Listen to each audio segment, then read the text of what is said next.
మీ వ్యాపార ప్రకటనల కోసం ఈ నంబర్ను సంప్రదించండి. హాయ్ హలో నమస్తే, నేను మీ Gopi. Welcome back to red TV. ఈరోజు మనతో ఉన్నారు high court advocate and political analyst sir Prashanth garu ఉన్నారు. సార్ నమస్తే సార్. నమస్తే గోపి గారు. సార్, మనం చూస్తూ ఉన్నాము తెలంగాణలో 6 గ్యారంటీలో ఒక గ్యారంటీ అయిన ఫ్రీ బస్, అంటే స్త్రీలకు ఉచిత బస్సు సౌకర్యం కల్పించారు కదా సార్. దానివల్ల చాలా మంది స్త్రీలు సఫర్ అవుతున్నారు. కొంతమంది ఫుట్బోర్డుల మీద ఆధారపడతా, లేడీస్ కేవలం లేడీస్ ఫుట్బోర్డుల మీద ఆధారపడతా జారి పడుతున్నారు. మొన్న యూసఫ్పూర్లో చిన్న యాక్సిడెంట్ జరిగింది.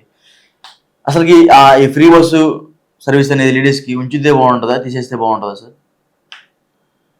అంటే ఇప్పుడు కాంగ్రెస్ పార్టీ ప్రజా ఆకర్షిత పథకాలలో భాగంగా ఎన్నికల వ్యూహంలో భాగంగా వాళ్ళు ఈ 6 గ్యారంటీలు పథకాలు మహాలక్ష్మి పథకం కింద ఈ ఉచిత బస్సు ప్రయాణం అనేది తెలంగాణ ప్రభుత్వంలో వాళ్ళ పొలిటికల్ ఎజెండాలో మేనిఫెస్టోలో పెట్టి ఇంప్లిమెంట్ చేయడం జరిగింది.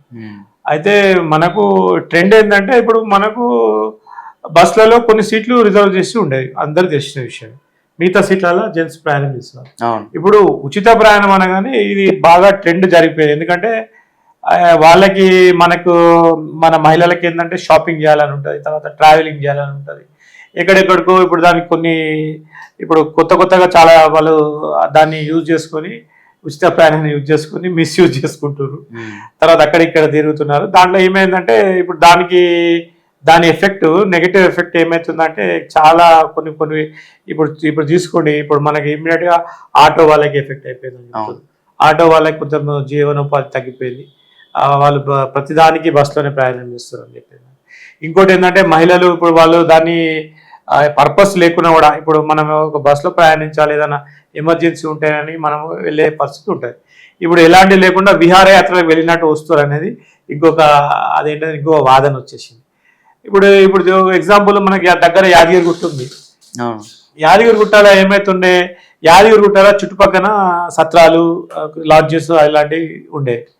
దర్శనానికి వస్తే 1 రోజు 2 రోజులు ఉండే పరిస్థితి ఉండేది. ఇప్పుడు అక్కడ ఏంటంటే ఉచిత బస్సు ప్రయాణం చేయడం వల్ల వాళ్ళు అక్కడికి వెళ్ళేసి ఇమీడియట్గా నైట్ ఈవినింగ్ అట్లా అదే బస్సులో రిటర్న్ అవుతుంది. వాళ్ళకి అట్లా చాలా అడ్వర్స్ ఎఫెక్ట్ పడిపోతుంది చాలా బట్టి అన్ని బిజినెస్ల మీద సైమల్టేనియస్లీ. ఇంకోటి ఏంటంటే as per the travel in the RTC buses is concern, ఇప్పుడు వాళ్ళకు కూడా ఒక్కొక్క బస్సులలో ఇప్పుడు మహిళలే ఎక్కువ కనిపిస్తారు. అవును, మేజర్గా మహిళలే ఎక్కువ కనిపిస్తారు. మళ్ళీ ఇన్ని రోజులు ఇట్లా కనిపించలేదు, ఎప్పుడైనా కనిపిస్తున్నారని మనం గమనిస్తే ఇప్పుడు చాలా మంది దానికి ఆలోచిస్తారు. ఇప్పుడు చిన్నదానికి షాపింగ్కి వెళ్ళాలన్నా బస్సులో వెళ్తారు. ఇప్పుడు ఎస్పెషల్లీ మిడిల్ క్లాస్ ఉమెన్ కూడా దాన్ని యూజ్ చేసుకుందామని వెళ్ళిపోతారు, ఫ్రీగా తిరగడానికి వాళ్ళు ప్రయత్నం చేస్తారు. అయితే దాంతో ఏమవుతుందంటే అక్కడ కొన్ని ఇప్పుడు ఆ డిపార్ట్మెంట్ డ్రైవర్ కానీ తర్వాత కండక్టర్ కానీ ఇబ్బందులు ఎదుర్కోవాల్సి వస్తుంది. వాళ్ళంతా చేయలేకపోతారు. ఇప్పుడు దాని ఫార్మాలిటీ ఏంది, they have to show the Aadhaar card, ఇమ్మీడియట్గా వాళ్ళకు ఒక టికెట్ ఇస్తారు, అది క్యాల్కులేటివ్ అవుతుంది. సరే, ఇది ఒక తాత్కాలిక ఉపశమనాన్ని ఇస్తుందని నేను భావిస్తున్నాను. అంటే ఈరోజు కాంగ్రెస్ వర్కింగ్ ప్రెసిడెంట్ జగ్గారెడ్డి గారు కూడా ఏమన్నారంటే ఈ ఫ్రీ బస్ వల్ల లేడీస్కి చాలా అపయోగకరంగా ఉంది, ఉపయోగకరంగా లేదు, అపయోగకరంగా ఉంది. దీనివల్ల చాలామంది లేడీస్ సఫర్ అవుతున్నారు, ఫుట్బోర్డుల మీద నుంచి నిలబడి జారి పడుతున్నారు. దీనివల్ల లేడీస్కి చాలా ఇబ్బందికరంగా ఉందని ఆయన ఏంటంటే చెప్పినట్టుగా గవర్నమెంట్కి అలా అంటే వ్యతిరేకంగా మాట్లాడుతున్నట్టుగా ఉంది. దీని గురించి మీరేమంటారు సార్? అంటే ఇప్పుడు ఇక్కడ రెగ్యులర్గా జరిగేది దాని మీద భారం పడుతుంది. వాళ్ళు ఇప్పుడు గవర్నమెంట్ ఏం చేస్తుందంటే మేము మహిళలకు ఇలాంటి సౌకర్యాన్ని కల్పిస్తున్నాం, ఉచితంగా సౌకర్యాన్ని కల్పిస్తున్నాం అంటే ఇప్పుడు జనరల్ టెండెన్సీ ఏంటంటే ఏది ఉచితంగా అలవాటు చేస్తే తర్వాత వాళ్ళు అన్ని విధాలుగా నష్టపోయే అవకాశం ఉంటుంది.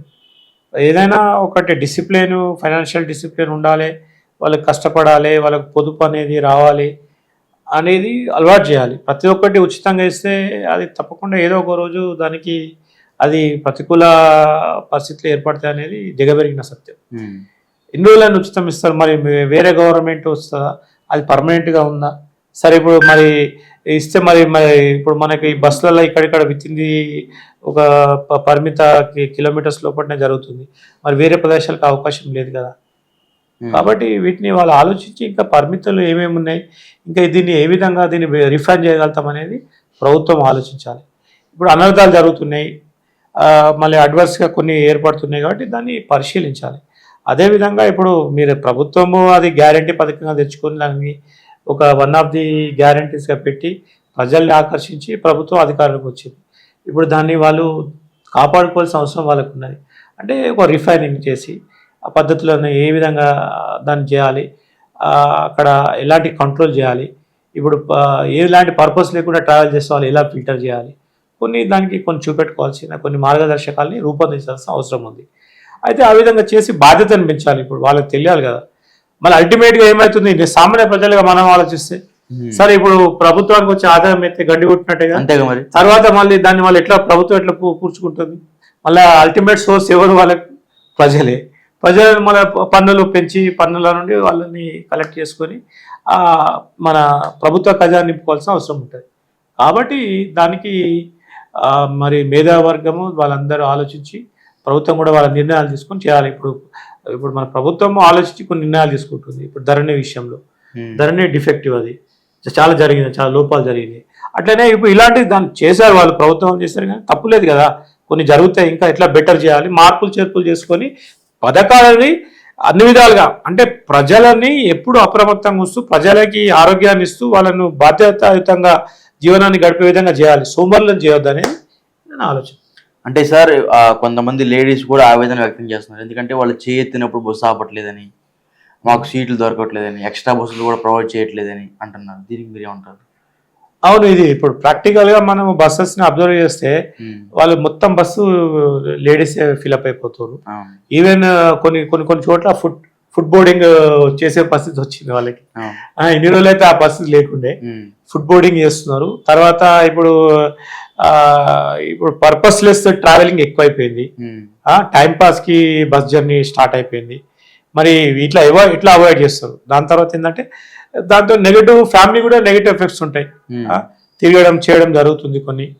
మరి అన్నింటినీ ఆలోచించి వాళ్ళు నిర్ణయం తీసుకోవాలి. అయితే మీరు అన్నట్టు ఏ ప్రభుత్వము అధికారానికి వచ్చిన ప్రభుత్వము ఏదైతే పథకాన్ని చెప్పి అధికారంలోకి వచ్చిందో ఆ పథకాన్ని ఎత్తివేసే పరిస్థితి ఉండదు.